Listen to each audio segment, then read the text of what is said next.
তো সবাইকে জানাই আসসালামু আলাইকুম। এই ভিডিওটি পুরো দেখার জন্য অনুরোধ রইল। এই ভিডিওয় কিছু আপুদের নিয়ে কথা বলবো, কেউ খারাপ মনে করবেন না। আর আমি যদি ছোট ভাই হিসাবে কিছু ভুল বলে থাকি তাহলে মাফ করে দিবেন। আপনাদের একটা গল্প বলি। ছোটবেলায় আমরা তিন বন্ধু একসাথে থাকতাম, রাফেজ, আকাশ আর আমি। আমরা তিনজন একসাথে ঘোরাফেরা করতাম আর খেলাধুলা করতাম। এখন আমাদের রাফেজ বন্ধুর কাছে একদিন হঠাৎ একটা মেসেজ আসে যে একটা মেয়ের থেকে।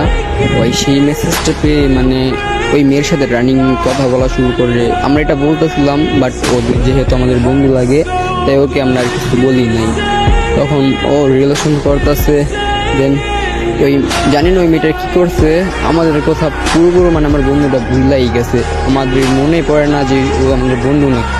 ওই সেই মেয়েটার পেয়ে এখন ওর সামনে দেওয়া যদি আমরা যাই, আমাদের সাথে কোনো কথাই বলে না। আর সেই কিনা এই বন্ধু যে কিনা ছোটবেলায় আমাদের সাথে কত ঘোরাফেরা করতো, কত চলতো, তখন এটা আমরা দুজন ভাবতেছিলাম।